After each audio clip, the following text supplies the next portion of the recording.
Oh my gosh. Friends, welcome. It is officially our start time. Okay. So to all those who have joined while we've been kibitzing and playing with our technology, welcome. Welcome, welcome to our third session of Dickens, A Christmas Carol. I don't have introductory remarks today. I think, Bob, you have some thoughts that you might want to share with us as we dive into stave 3 to set the stage, so to speak.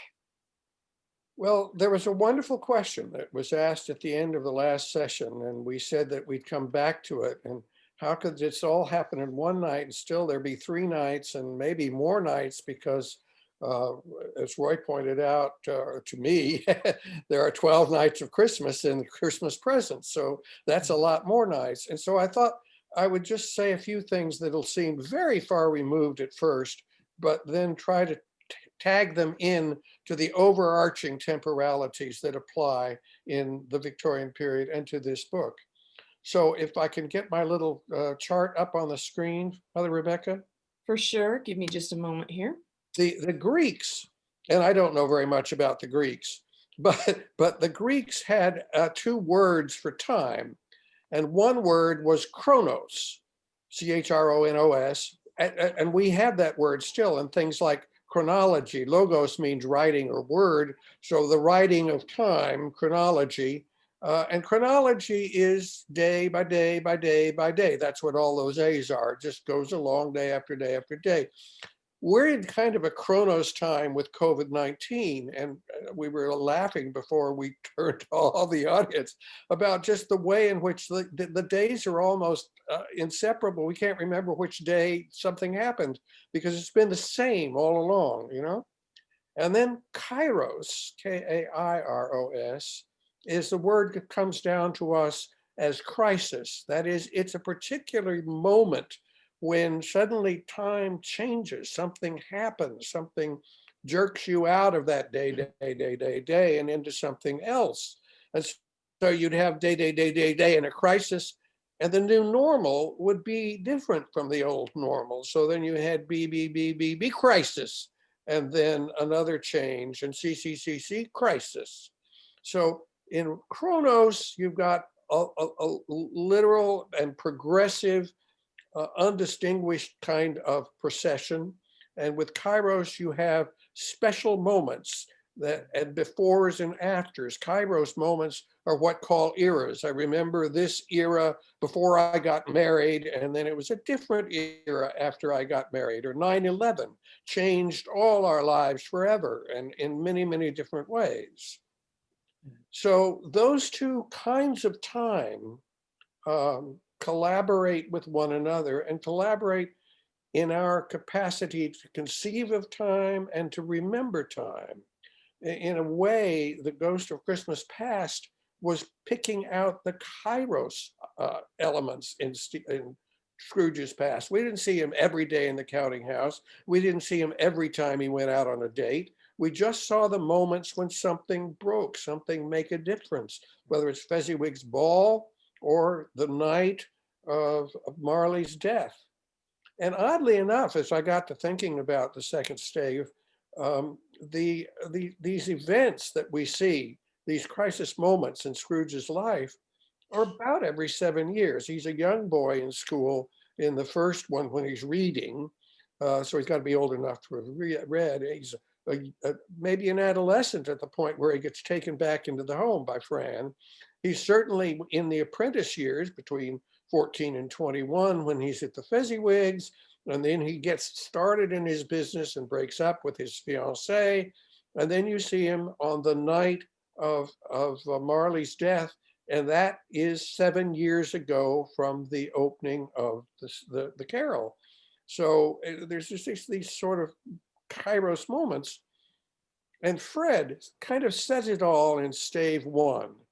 He says, I'm sure I've always thought of Christmas time when it has come round as a good time, a kind, forgiving, charitable, pleasant time, the only time, a kind of kairos moment I know of in the long calendar of the year, chronos, when men and women seem by one consent to open their shut-up hearts freely and to think of people below them as if they really were fellow passengers to the grave. and not another race of creatures bound on other journeys. So we're all bound on these journeys, these chronos journeys, but there are kairos moments in it. But there's another kind of time that's happening in this too. Christmas time, when it has come round as a good time, because we have in Christmas every year a repetition of a crisis moment. And we have in our earthly history one kind of time, which is chronos, which is geologic time, the Triassic, the Jurassic, the Cretaceous, et cetera, et cetera, et cetera, on and on and on for thousands of years.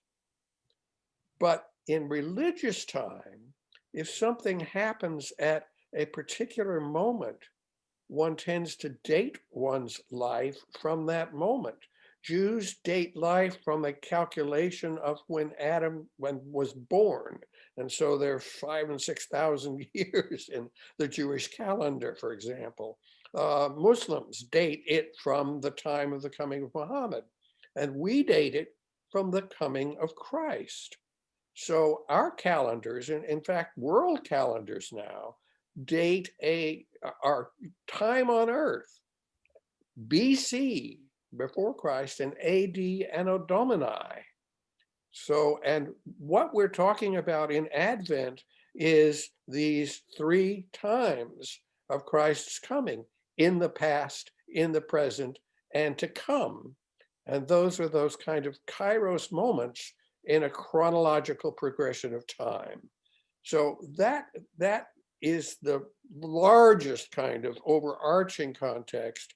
And if I haven't explained it clearly, I hope my colleagues here will do a better job for me. But it's one thing I thought, one place where I think we could sort of think about the interruptions as being the significant moments. And one other little tag on that is that we can't ever connect memory with present. You do memory in an off moment of thinking, praying, whatever. And so Scrooge goes to sleep between the ghost of Christmas past that he tries to extinguish and the ghost of Christmas present. But at the end of the ghost of Christmas present, it's right into the future. The one time we can't ever really capture and stop is now. Now is always just happened or about to happen. How do you live in now? And that's the third stanza. That's excellent. To the point at which this is an exploration of how Advent is present in a Christmas carol, this whole conversation about this whole idea, this notion of kairos and chronos is, Advent is the season in which we ponder the layering of time in upon itself.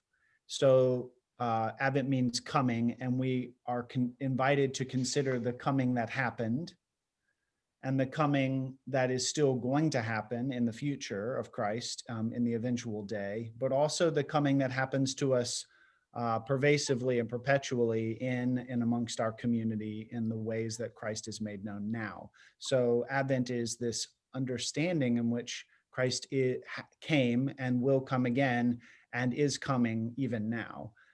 So time is constantly layered in upon itself, marked by that first coming, concluded by that eventual coming, but pervaded by the constant coming all the time. Great, thank you.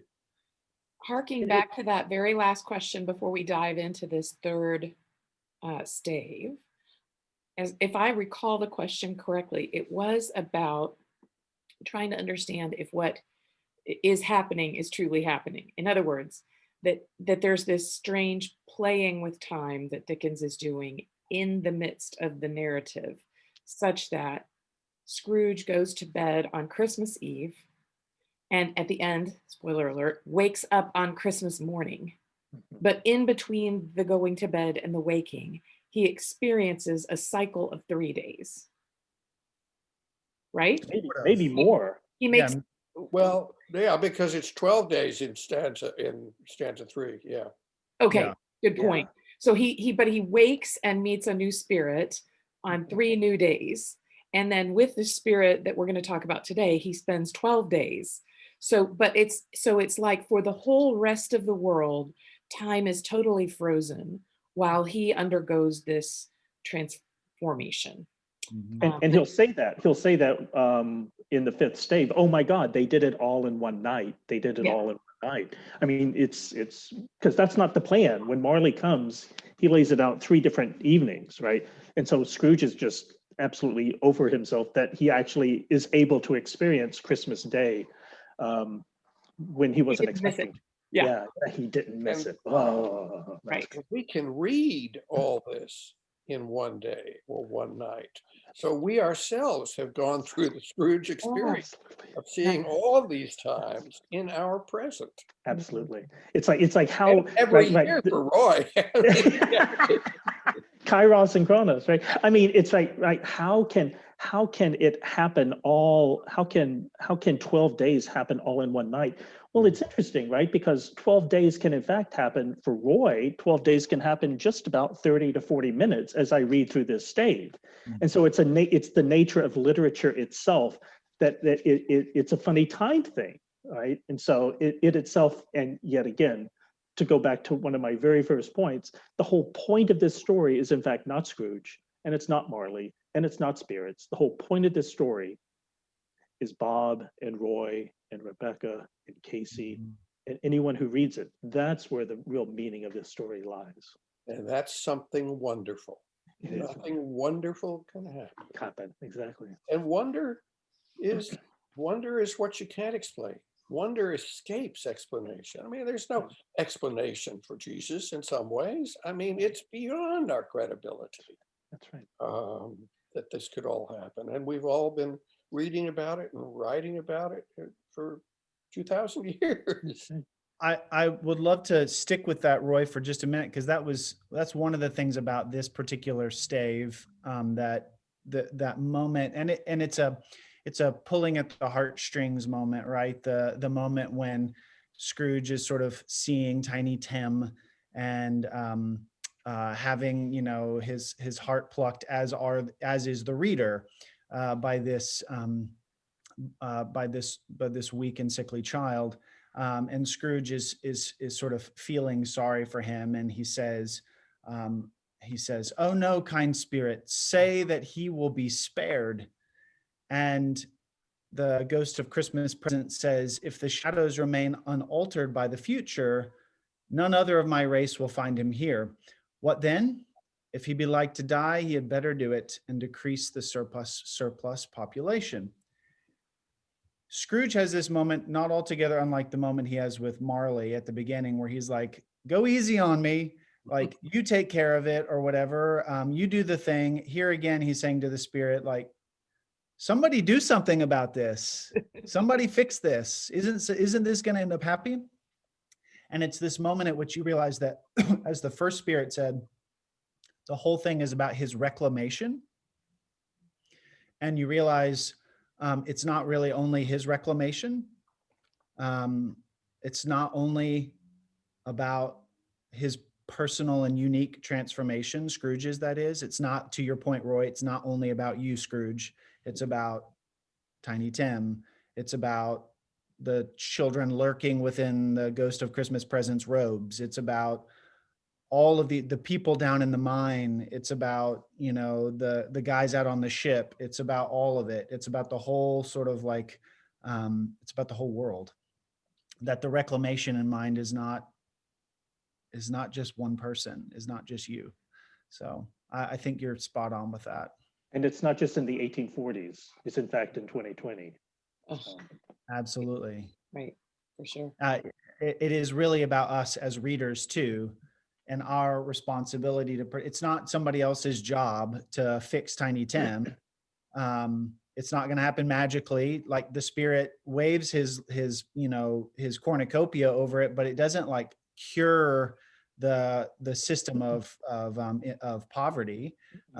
It's going to be up to the changed behavior, the changed reality of people like Scrooge and a whole lot others to do something that affects this situation.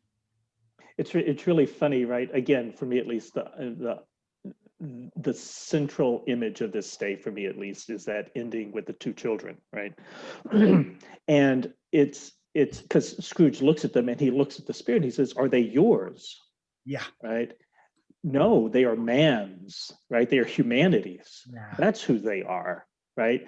And so it's not about the spirit. It's about, in fact, in this particular case, it is about Scrooge, but it's not about his feeling better. It's about his actually doing something about those damn kids.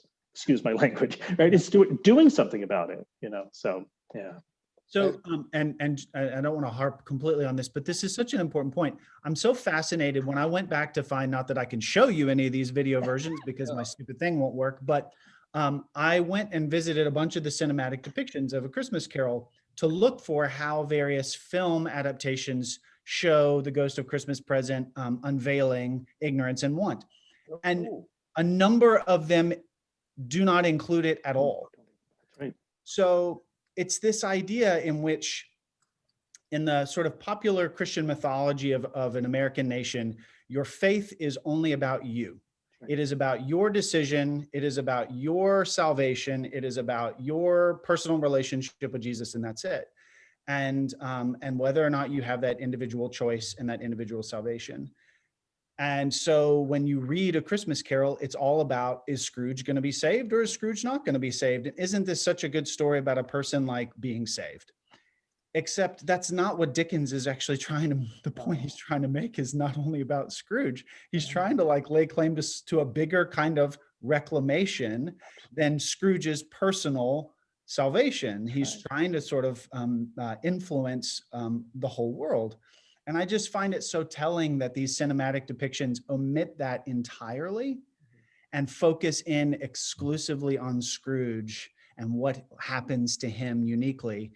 Because I think that's so sort of aligned with popular American Christianity. And we know that Dickens was making a bigger point that I think is the bigger point of Christmas, of salvation, of the gospel, that it is about all of us. The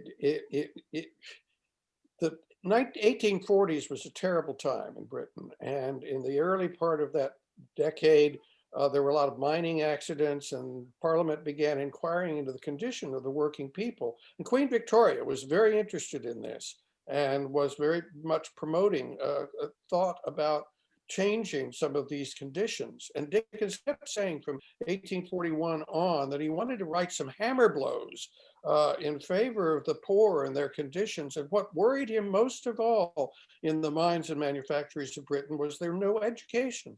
And the kids not only couldn't know how to read or write, but for Dickens, what was most important, they had no sense of morals or ethics at all that was taught. No sense of the Sermon on the Mount as the way a Christian nation guided itself. And so you both are so absolutely right in seeing that, and seeing that what he wanted to do was to change the whole way people who read this thought about their social construction. And, of course, the Marxists came down and said, hey, it's part of the way things, the way the economic pie is divided. But Dickens was looking at something else. And it also included morals and ethics and feeling. You kept talking, all of you, about the sentiment that comes out in this middle stave and the Cratchit Feast, which is so many people love so much, and that never happened. And so we have to ask ourselves, when did it happen? It happened every time in the present that we read it, and even in the films, if they get that right, as they don't. But the ignorance and want was really what he was leading up to. And at some point, I'd like to go on about that, but I've talked enough for now. Well, so what I'd like to do is have us jump now into the text of the third stave, with that foundation laid. And Bob, I'm going to put up the images that you mentioned.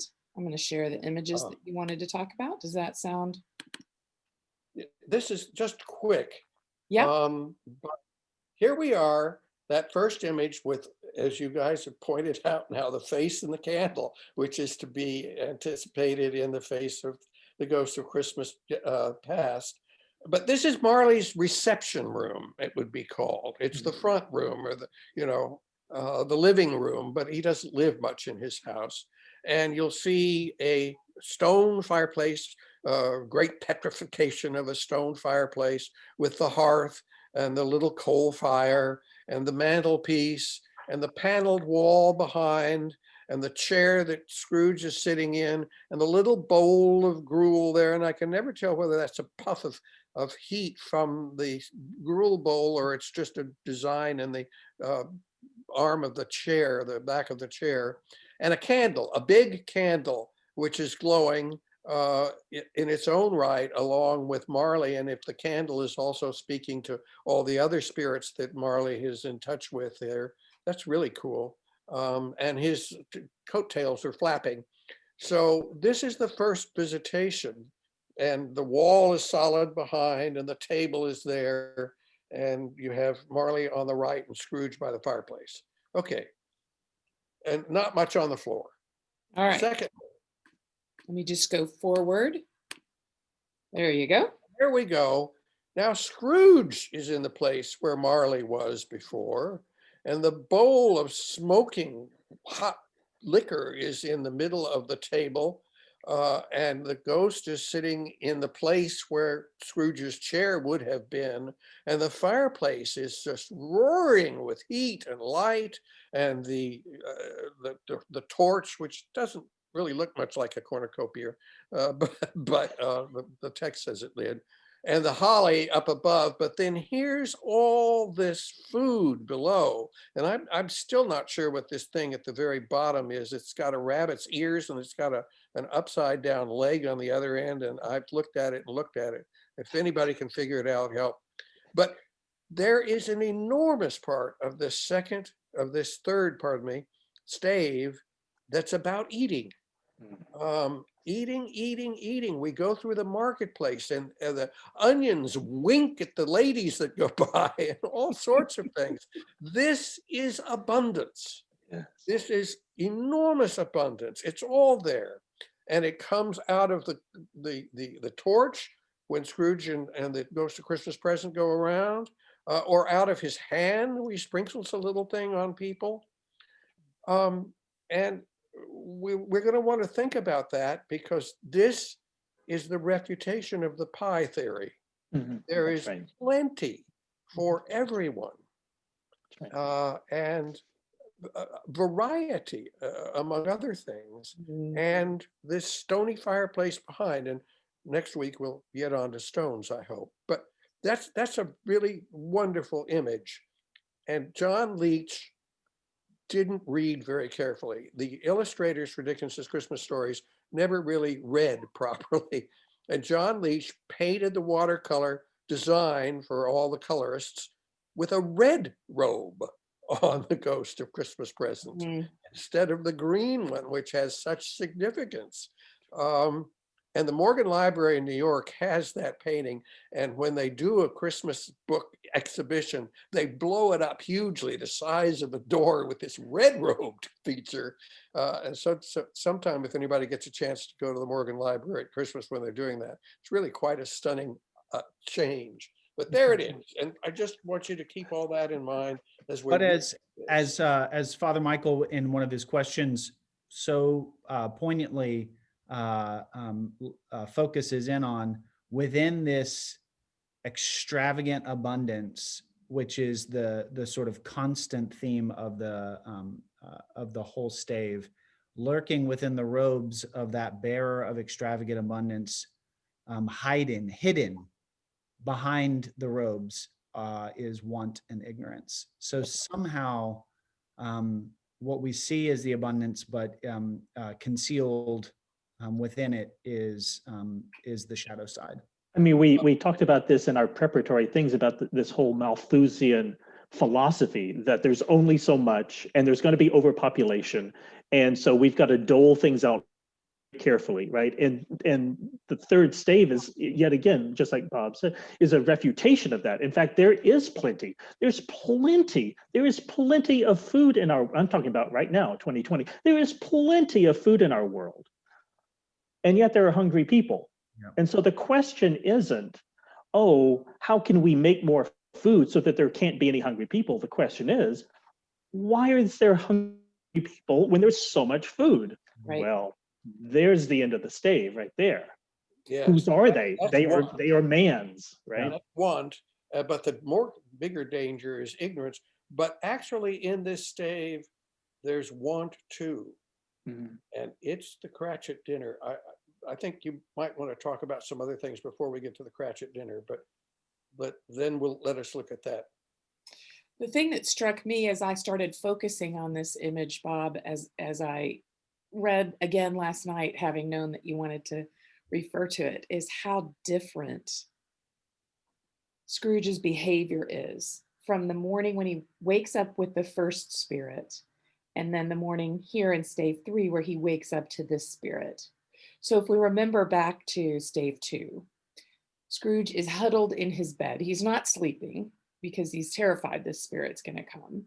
And when the spirit comes, the spirit pulls back the bed curtains, but only where his eyes are, as if to just start teasing him into seeing the world the way it should be.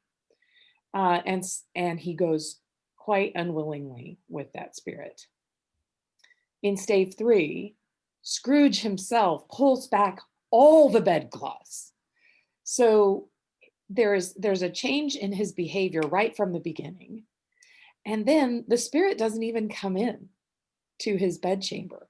The first spirit, the ghost of Christmas past, came into his bedchamber, pulled open his bed curtains, and took him away. This spirit sits in the, what did you call this room? The reception room. reception room. I don't want to use living room because he doesn't live there. Doesn't live there. He would receive. Exactly. Yes.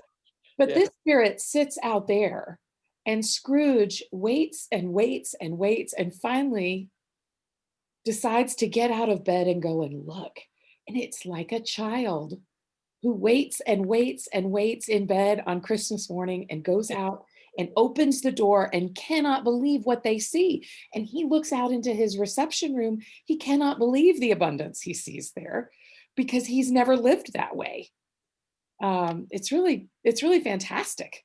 Something that I would, a major theme that I saw throughout the stave is the theme of knowledge and ignorance, of seeing and blindness, and it's right here at the very beginning. For me, at least, yet again, the two sort of pillars that hold up this stave is that ending with wanted ignorance, and we'll come to that, I'm sure, eventually, at the end of this. But then the first one is where Scrooge waits and waits. He waits for 15 minutes, I think. He waits in the darkness for 15 minutes, and there's a light around, but he can't tell what the light is. He's expecting something to happen, and nothing happens. He's expecting something to happen, right? He's expecting something to happen, but nothing happens, right? Because he knows the way this is going to work now. The way this is going to work, right, is that he's going to be in bed, and there's going to be somebody that's going to appear, because he knows how this is going to work.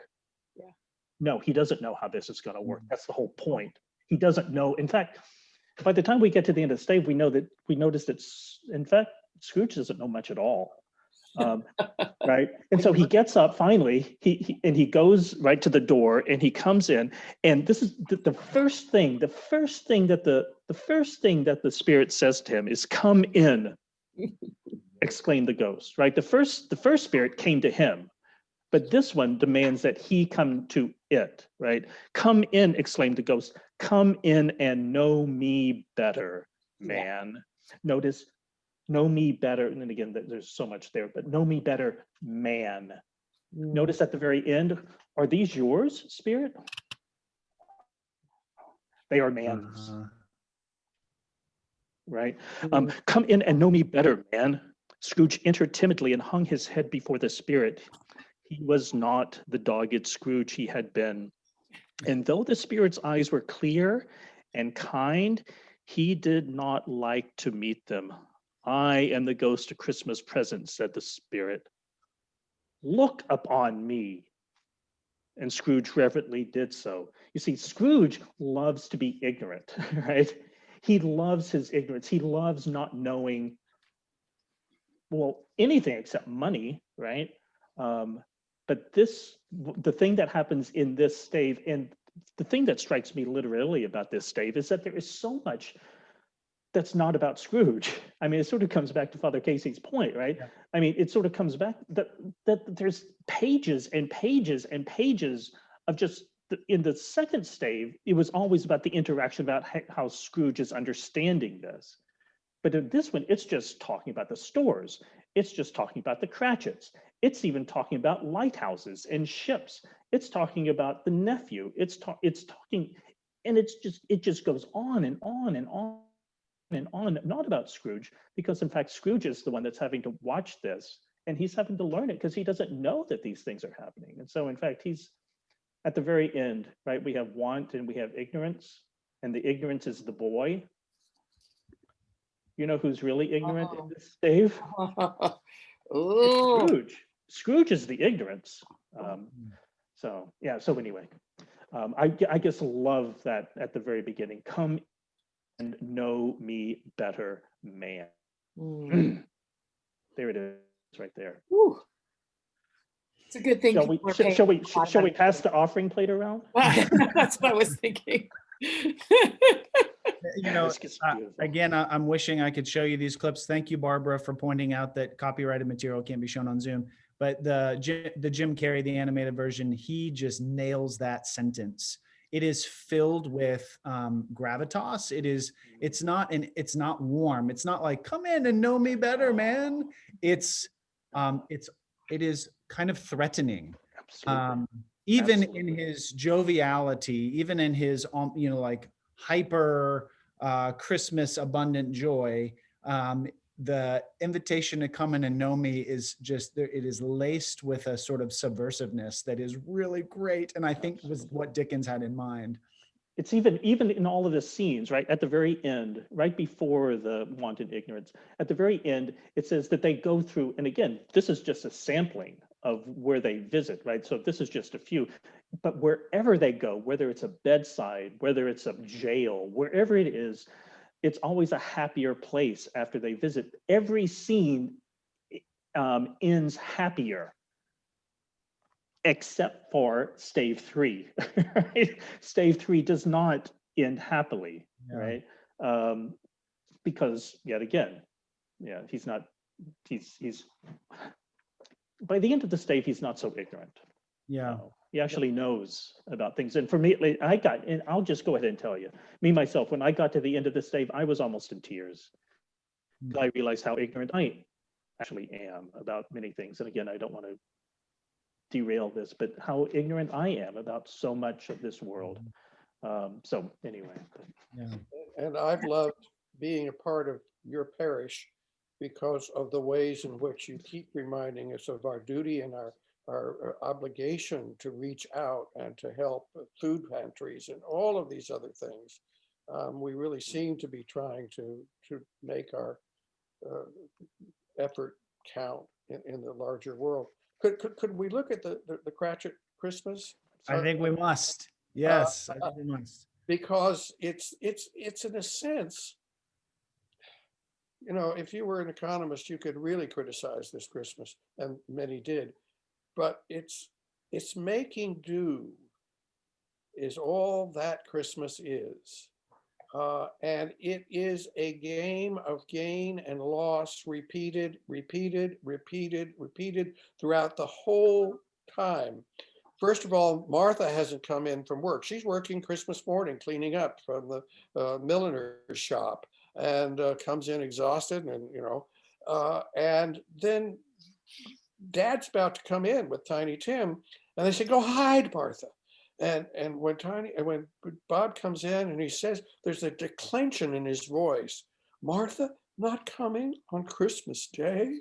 I mean, you're ready to cry right there, and Martha can't stand it, so she comes out. So that brings the happiness back in. And Mrs. Cratchit is all worried that the goose is going to be stolen, or the plumbing isn't going to be enough, and so forth and so on. And it all works out. And she says there's a wonderful, just a little word, a word that just is the one that rings for me in all this stave. Everyone had had enough. Mm. Now, if you've ever been in a food anxious situation, to have enough is like a taste of heaven. It is heaven on earth. To have enough. Enough doesn't mean a surfeit. Enough doesn't mean growing up afterwards like Princess Di. It's not bulimia. It's just to have your stomach full for once. And even when they have the drinks after dinner, it's a custard cup without a handle. And there are so many indications of this poverty, this narrow edge that they live on. And what really counts to make it good is the spirit that they bring to it. They are always overcoming. And even when nobody in the family wants to toast Scrooge, Bob talks them into doing it. He is, in some practical way, the father of this feast. So it's, sorry, it gets me every time. Just that word enough against the abundance. It may be there, but we're in poverty versus riches, and the distribution is unfair. And what do? Do you complain when you don't have enough, or do you make it enough? A tiny atom left on the bone is enough. The contrast of their of their joy amidst their lack, and then Mrs. Cratchit, which I think is such an important little line. You feel I feel always like, yeah, you get it, Mrs. Cratchit, when she's like slamming Scrooge. Yes. Yeah, you get him. Yes. And then she says, he'll be very merry and very happy, I have no doubt. And it's like, oh no, actually, no, you actually are the happy ones. He's miserable. He is so deeply unhappy and has been for so long. So please, Mrs. Cratchit, don't lose sight of what you have created in your enough. I mean, she herself is sort of sucked into the perspective that if you have lots of money, obviously you're happy. And if you don't have much, you've got to really work to be happy, right? She herself is sucked into this whole stuff. Remember Fred's exchange with Scrooge in stave 1, where Scrooge says, why are you saying Merry Christmas? You're poor enough. Yeah. And Fred says back, well, why aren't you saying it? You're rich enough. It's this play on the word enough. As I didn't get to it as quickly as I wanted, but on the online version, you can pull that up and then you can search within the text. And it was fascinating as I was trying to find this passage here where everyone had had enough. Yeah. To see all of the different ways that Dickens uses the word enough throughout the whole text. And I mean, I didn't have time to process it, but go back and do that online and you'll see the way the word enough plays throughout the entire, it's not just in stave 1, it's through the entire thing. Yeah.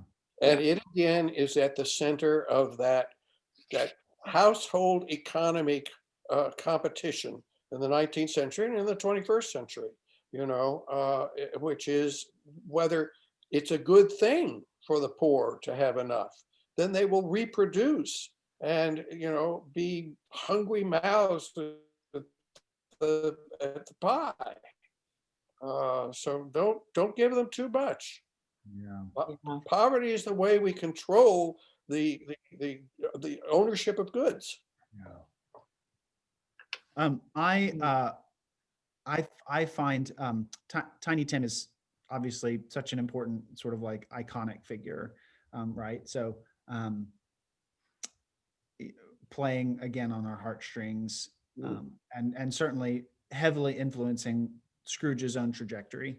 But I had never noticed until this year, when I finally really paid attention to my footnotes in my good annotated version, that Tiny Tim, amidst all the Cratchit's merriment, and they're all singing and taking turns singing songs, Tiny Tim sings a little carol.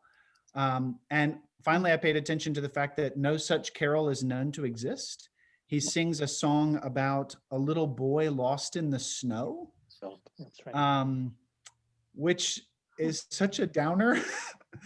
I mean, it's this scene of joviality by the Cratchits, and they're taking turns singing, and then Tiny Tim sings this song about a little boy lost in the snow, but no one has been able to figure out what that song would be. That perhaps it was an invention by Dickens himself, who just sort of comes up with a song and a theme for Tiny Tim to sing about. I love that G.K. Chesterton later wrote a poem to come up with something, a verse for Tiny Tim to sing. So this is, decades after the carol is written, but Chesterton, out of his sort of desire to sort of fill this story and have there be a focus of it, wrote it, and it's absolutely lovely. And in his typical style, really quite sweet and profound at the same time. And I commend it to you. I'll put it in the chat for everybody to read. But like just kind of among all the Dickens, like just saturated with images and lines that can easily just get run right through and you don't even notice them. This is among them, among all of those, one of the ones that caught me this year. And that's interesting because I've always been moved by the Christina Rossetti in the deep midwinter, which we sing at Christmas time. It does start out in the snow, so that there might have been in the time, and Chesterton was a late inheritor of the Victorian period, some, kind of common thought about people stuck in the snow in the middle of winter, especially when the country was more agricultural. And if you're a farmer, you're going to get your creatures out of the snow if you can and into the barn. And that's another way in which you're a good shepherd. I don't know, but I have a feeling that if you did all enough and wrote a paper on it, and you did more about creatures in the snow at Christmas time, we'd have a super set of lectures and sermons. Yeah. I mean, but again, right? I mean, it crops up at the end. This is yet again the child that's lost in the snow. I mean, this is ignorance yet again, right? So again, it's just masterful. Well, Chesterton, I don't know. Chesterton writes it as well, it writes it imaginatively, not as the child, like a child of need or desperation, but as a child lost in the snow, as the Christ child. So perhaps it's wonderful and metaphorical. So yeah. Just one more thing about Tiny Tim before we leave the Cratchit house. And this is way back in stave 1, right? The door of Scrooge's counting house was open, that he might keep his eye upon his clerk, who in a dismal little cell beyond, a sort of tank, was copying letters. So the door is open so that Scrooge can keep his eye upon his clerk. At the end of the Cratchit, Scrooge had his eye upon them, and especially on Tiny Tim, until the last. But you see the way in which he looks at his clerk in stave 1 and the way in which he looks at Tiny Tim in stave 3, it's a world of difference already. So, malnutrition produces a lot of physical conditions. And we've had many doctors try to say what was the matter with Tiny Tim. The trouble with reading Dickens is there's a level in which he just seems real. And so somebody in the medical profession will say, okay, if you just give him a little more vitamin C, he'll be fine. But of all the different kinds of things that malnutrition could produce, Dickens chooses the cripple in a story about a journey we all take. And Tiny Tim is the one who can't take it without a father. And can any of us take that journey without a father? And it never, again, you guys have just been so wonderful. That's what I got from listening to you all. And the crutch remains when Tim is gone. It's an icon there. And we're going to have some more icons in the next stave that stay around. Sure. Those bed curtains are coming back. But the crutch is also, of course, yes, the bed curtains are coming. You're absolutely right. Of course. And oops, I lost the thought. That was too brilliant. Oh my gosh. I don't know what you mean. I've never read that. What is that in the next? Is that a reference to something that I don't? Oh, I think that's an unofficial, I think that's probably an interpolation by a later writer trying to cash in on the carol. Yeah. oh man, that's awesome. Mm. Oh, I know. The other thing, of course, was that what Tiny Tim says about his condition is related to our Father. That because it's, and I think disability people would have a hard time with this. He says it might be nice for them to see me in church and think, who did cure the blind and make the lame walk again? And so he's a kind of icon of, well, then you ask yourself, well, he's an icon of Jesus's miracles, or the fact that Jesus hasn't performed a miracle with Tiny Tim. What, how would you feel about a, kid on a crutch coming into church? What would you? Well, it doesn't allow us our ignorance. That's right. For Tiny Tim to show up in the church Oh, forces us out of our ignorance over Ooh, his situation. Beautiful. And he essentially knows that and says, it'll do him a world of good for me to be there. Right? That's what I That's beautiful. think of. Absolutely. That's lovely. I wonder about the flight that they take over like Cornwall and out into sea. And I don't really know what to do with it other than to delight in it and wish that more of the cinematic adaptations would do something with it, and they'd skip right over it because of course they're all focused on the personal transformation of Scrooge. But I wonder what y'all make of the visit to the mine and the lighthouse and the ship at sea with the Bob, as you pointed out, with these little bubbles of Christmas joy that are present even in these bleak circumstances. I mean, one thing that struck me is something that we mentioned at the end of the last stave, and that is that it doesn't matter how far you go out, whether it's a mine or whether it's a lighthouse or whether it's a ship, they aren't alone. Right? There's someone there with him, right? Even in the lighthouse, there's two guys, but they hold hands and they sing. There's lots of, not only is there a lot of eating in this stave, there's a lot of singing in this stave as well. And there they are in the big middle of 3 miles from shore, but they're holding hands and they're singing, right? So, and on the ship, right, they're all there. I mean, they're all separate, but they're all together in a sense. Whereas Scrooge, we mentioned this last time, he's, and something that's going to, spoiler alert, something that's going to come up next stave is that he has nobody. Yeah. There's a biographical thing that kind of fits in here. In the mining and manufacturing investigations by Parliament interested Dickens a great deal, and he participated in a lot of conversations about them. And at one point, he wanted to see the mines of Cornwall. So he wrote to one of the sub-commissioners and said, tell me what the worst mines in Cornwall are. And I and my friend John Forster and the illustrator of subsequent Christmas books, a great scene painter, will go down to Cornwall and investigate them. And among other things, they were told that the bleakest, awfulest moment in Cornwall ever is theoretically Tintagel, the home of King Arthur. So they went to visit that bleak spot. And they were warned that the Cornish mines had even greater numbers of fatality, though not among children and boys, than any of the mines in Yorkshire or in Scotland or Wales. So it was a scene that Dickens revisited to find out more about the mining and manufacturing injuries and deaths. And then,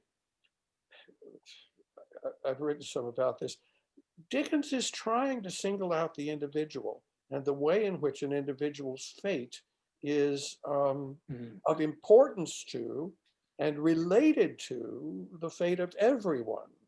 But to go from the individual to the many was often to jump into a utilitarian calculus, the greatest good for the greatest number. And so you really erase individual need. And of course, the greatest number is always the people that count. And one half of all the people in the world didn't count. They were called women. And children are also not counting. So it was men with property. And that's who were the voters, and that's who the people were that counted.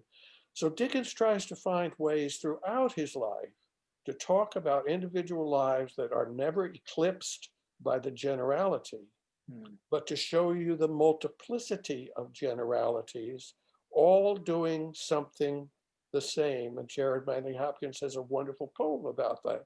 Each thing does one thing and the same, deals out that being indoors, each one dwells, sells itself, it speaks and spells.